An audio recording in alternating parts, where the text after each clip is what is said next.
There is an entire category of vegetables the garden center does not sell you. Not because they don't exist, because they only need to be sold once. A woman in western Pennsylvania planted an asparagus bed the spring her daughter started high school. 20 crowns. $40. She stopped buying asparagus at the grocery store that same year. Her daughter is in her 30s now. The bed is still producing. It has never been replanted. It has never been fertilized. It has never cost another dollar. The average American household spends $486 annually on garden plants and supplies. The majority goes toward annuals, plants biologically designed to complete their life cycle in one season and stop. The garden center industry is built on annual replanting. Their business model requires it. Every flat of tomato seedlings, every bag of annual fertilizer is sold on the assumption that this purchase will need to be repeated next spring. Before we go further, a few of these will produce food this same season. Walking onion, sorrel, horseradish, watercress. Those 4 are producing in year 1. You do not have to wait 3 years for everything. But some of what is coming is worth waiting for. If you have been gardening for 5 years or 10, and you still start every spring the same way, back at the same register, buying the same categories, this is not a failure of effort. It is a failure of information. Nobody showed you the other category, the one that was growing in American kitchen gardens for 400 years before the commercial annual seed market replaced it. 20 plants. Plant them once. They feed you for years, in some cases decades.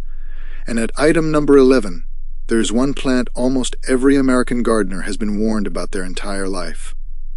The warning is accurate. And it is also misleading in a way that has kept millions of gardeners from growing one of the most productive perennials available. Stay for it. Every plant on this list moves you one step further away from needing to buy your garden again. Before we get into the list, drop a comment. What state are you gardening in? And if you want to keep seeing this kind of gardening, the kind that actually reduces what you spend every year, subscribe to Roots and Garden. Your USDA zone completely changes which of these 20 plants you should prioritize, and zones will be called out throughout this entire video. Find yours and pay attention.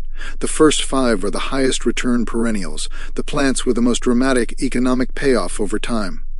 Number 1. Asparagus. The crowns you plant this spring will produce their first real harvest in year 3. Then they will produce every spring after that for 30 years. One 20-foot bed costs $40 in crowns. By year 5, that bed yields 20 to 30 pounds per season. $80 to $180 in produce at current prices every year for 25 more years. The $40 investment returns $2,000 to $4,000 over its productive life. No annual vegetable offers that arithmetic. The mistake nearly every gardener makes, harvesting in year 1. Those first spears are not food. They are the root system building itself. Every spear cut in year 1 reduces year 2's production. Let every spear grow to fern for 2 full seasons. In year 3, the bed produces for real. You will harvest from this plant when you are older than you are today. Zones 3 to 8. In zones 3 to 5, mulch heavily before the first freeze. In zones 9 to 10, choose warm climate varieties specifically. Number 2. Globe artichoke, the ones in your grocery store at $3 to $4 each, come from plants that produce 6 to 12 buds per season, every season, for 5 or more years. One plant. $18 to $48 in produce annually. Most gardeners in zones 7 and above who dig up their artichoke plants every fall have been told they are annuals. They are not. The root system is perennial. Mulch the crown, leave it in place, and the plant returns larger in spring. The common mistake, treating it as an annual and replanting every year. The root system you dug up was worth more than the plant you paid for. Zones 7 to 11 perennial. In zones 5 to 6, overwinter crowns with heavy mulch. In zones 3 to 4, start fresh from seed each spring. Imagine walking into your garden in late June, a plant taller than your knee, one enormous bud already set. You grew that. You planted it once. It came back on its own. Number 3. Jerusalem artichoke, Sunchoke. Not from Jerusalem, not an artichoke, a native North American sunflower whose tubers were a primary food source for indigenous peoples across the eastern and central United States before European colonization. Lewis and Clark documented sunchoke consumption among the Arikara people along the Missouri River in 1804. Thomas Jefferson grew them at Monticello between 1809 and 1824. The plant was a commercial crop in European markets through the mid-1800s. It disappeared from American commercial agriculture within 2 decades of synthetic fertilizer becoming widely available. Sunchoke requires no fertilizer. Its roots fix their own nitrogen through symbiotic soil bacteria. It grows in poor soil. It produces 3 to 5 pounds of tubers per plant per year and returns every spring from root fragments the gardener did not even intend to leave. There is no annual purchase. There is no fertilizer bill. There is no profit in sunchoke for anyone except the person growing it. The common mistake, planting without containment. Sunchoke spreads aggressively. Use root barriers or a dedicated bed. Gardeners who contain it love it. Gardeners who don't spend years trying to remove it. Sunchoke tubers sell for $4 to $8 per pound at farmers markets. A 10-foot row, once established, produces 15 to 25 pounds annually at zero input cost. Zones 3 to 9. Tops die back each winter. Tubers survive and return. Number 4. Horseradish. Roots planted once return every spring for decades. The fresh root contains a measurably higher concentration of glucosinolates, the compounds responsible for both its heat and its documented antimicrobial properties, than any commercial product available in stores. 2 to 4 pounds of root in year 1. At specialty prices of $8 to $12 per pound, that is $16 to $48 annually, from a single planting at zero recurring cost. The common mistake, planting horseradish in prime garden bed space. It is allelopathic. It inhibits neighboring plants. Plant it on the garden's edge, in a dedicated bed, or in a container. Every gardener who tried horseradish and noticed underperforming neighbors made this sighting error. Zones 3 to 9, among the most winter-hardy perennial vegetables available. Tops die back in zones 3 to 4. The roots survive hard freezes and return vigorously every spring. Number 5. Lovage. Tastes exactly like celery, more intensely than celery, from a plant that returns every year and reaches 6 feet tall by midsummer. Fresh celery costs $2 to $4 per bunch and requires replanting every season. One lovage plant produces the equivalent of 20 to 30 celery bunches per season at zero input cost after establishment. The leaves, stalks, and seeds are all edible. The common mistake, harvesting the entire plant at once. Cut no more than 1/3 at a time. Aggressive year 1 harvesting is why most gardeners describe disappointing results in year 2. It is not the plant that failed. Zones 3 to 9, extremely cold hardy, often the first green growth in the garden after winter. At this point, notice something. Not one of these plants required you to go back to the garden center. These next 5 are the easiest to establish, most produce in year 1. Number 6. Walking onion. The Egyptian walking onion produces bulblets at the top of its stalks that bend over, touch the ground, and plant themselves. The onion literally moves across the garden without any work from the gardener. One 10-plant collection this spring becomes 200 plants within 3 seasons, without any additional purchase, without any additional effort.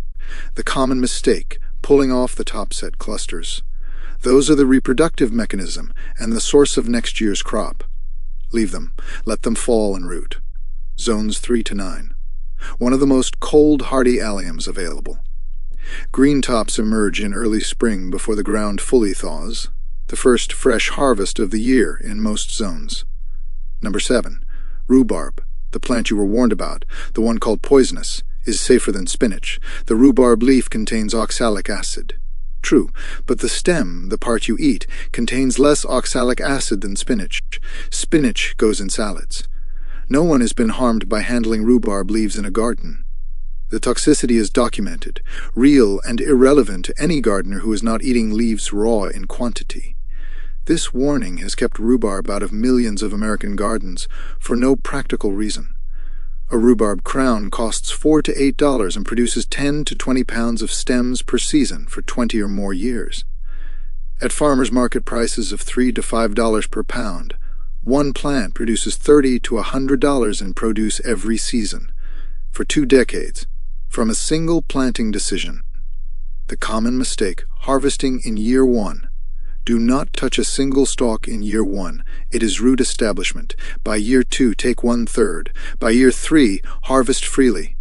Every gardener who tried rhubarb and found it disappointing harvested too early and judged the plant by its establishment performance. Zones 3 to 8. Requires cold winters. Colder zones have a genuine advantage with this one. Every plant on this list moves you one step further away from needing to buy your garden again. Number 8. Sorrel. The only genuinely perennial salad green available to most American gardeners. Lemony, tart, distinctive, producing harvestable leaves from early spring through late fall, returning every year without replanting. Specialty sorrel sells for $8 to $12 per pound at farmers markets. One established plant produces 3 to 5 pounds of harvestable leaves per season at zero input cost. It is virtually impossible to find in standard grocery stores. The common mistake: letting it bolt. When sorrel sends up a flower stalk in midsummer, cut it off immediately. Leaves become bitter the moment the plant flowers. Most gardeners who dislike sorrel let it bolt and blame the plant. Zones 3 to 9. In zones 7 to 9, it may remain evergreen through mild winters. Think about that for a moment. A salad green that already came back, that you did not replant, that is producing right now before you have done anything this spring. Number 9. Sea kale, a delicacy in Victorian England, harvested wild from coastal cliffs. Thomas Jefferson imported sea kale seeds and grew them at Monticello in 1821. William Robinson, the influential Victorian horticultural writer, described sea kale as among the most excellent of all vegetables in the English flower garden in 1885. It disappeared when commercial seed catalogs consolidated in the early 20th century and prioritized annual crops that required annual seed purchases. The commercial seed market had no mechanism to profit from a perennial that reproduced itself and required no annual purchase. Sea kale was inconvenient to the system that replaced it. That is why you have never heard of it. The common mistake: harvesting the green leaves. The traditional preparation is blanching, covering emerging spring shoots with a pot or box to exclude light, producing white, tender, nutty-flavored shoots that bear no resemblance to the bitter green leaves most American gardeners harvest. Sea kale crowns sell for $8 to $15 when available. One plant divides every 2 to 3 years, producing 2 to 3 additional crowns each time. Within 5 years, one crown becomes 10 to 15, worth $80 to $200 at commercial prices, without any further purchase. Zones 3 to 9. Extremely winter hardy. If you are in your 50s or 60s and you have spent too many springs replacing plants that were designed to be replaced, subscribe right now. This channel was built specifically for the gardener who is ready to stop starting over every April. Number 10. Good King Henry, the primary leafy green of medieval European cottage gardens for 600 years. A perennial spinach relative producing from early spring to hard frost, requiring no replanting, self-seeding freely. It disappeared from American seed catalogs in the early 20th century as the commercial trade consolidated around annuals. There is no profit in a perennial spinach that self-seeds, requires no replanting, and produces for decades. Good King Henry did not fail. It was simply replaced by something that could be sold every year. The common mistake: planting too close. Allow 18 to 24 inches per plant. It spreads. Gardeners who crowd it find it invasive. Gardeners who give it room find it one of the most reliable greens in the garden. Zones 3 to 9. 10 plants. Every single one still producing the season after you plant them. Up to this point, most of what you have heard is still somewhat known. What comes next, almost nobody is growing anymore. These are the vegetables that were cultivated continuously for centuries and vanished not because they stopped working, but because the commercial seed system had no place for them. Every plant on this list moves you one step further away from needing to buy your garden again. Number 11. Stinging nettle. The plant most gardeners actively destroy is one of the most nutritious perennial vegetables on earth. The sting is real. Calcium-based, sharp for about 30 seconds. Neutralized completely by heat. What the sting has hidden for generations. Nettle greens contain more iron than spinach, more protein per dry weight than most leafy greens, and have been a primary spring food across Europe and indigenous North America for centuries. Nettles sell for $8 to $15 per pound at specialty stores. One established patch produces continuously from early spring, often the first green food the garden offers, before a single annual has been planted, before anything else has woken up. Most gardeners will never grow this plant, not because it is difficult, because they were never told it was food, the common mistake not wearing gloves during harvest. Thick gloves. 30 seconds of blanching eliminates the sting entirely. What remains is one of the most nutrient-dense greens available to a home gardener at zero annual cost. Zones 3 to 9. There is something that happens in a garden like this in early spring. Before you have done anything. Before you have bought anything. The ground is still cold and the plants are already moving. That is what a perennial garden feels like after year 3. Number 12. Skirret. John Evelyn called skirret the most palatable of roots in Acetaria, a discourse of salads in 1699. A perennial root vegetable grown continuously in European kitchen gardens from Roman times through the 18th century. Sweet, nutty roots that return every year from the crown. It disappeared from American agriculture not because it was difficult to grow, but because its clustered roots made mechanical harvesting impractical. It could not be standardized. It could not be packaged efficiently. It was replaced by the parsnip, not by failure. The common mistake, planting in compacted soil.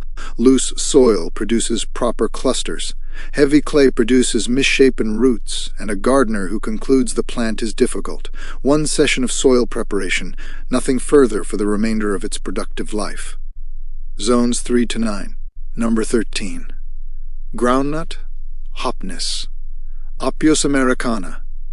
A native North American perennial legume with 2 functions no other plant on this list combines. It produces edible, high-protein tubers and simultaneously fixes nitrogen in the soil around it. It was a primary protein source for indigenous peoples across the eastern United States and a survival food for early colonists. Then the potato arrived from South America and Hopniss was abandoned, a plant that feeds you protein and improves your soil. That combination does not exist in commercial agriculture because the commercial model sells you fertilizer separately. The common mistake, harvesting in year 1. The tubers need 2 full seasons to reach size. Patience produces fist-sized tubers in year 3. Zones 3 to 7. Number 14. Oca, a perennial root from the Andes that has been grown in South America for as long as the potato, and is only now reaching American home gardeners. Colorful, tangy tubers that taste faintly of citrus.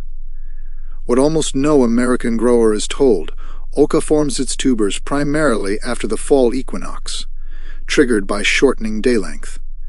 This is not a complicated plant. It is a misunderstood schedule.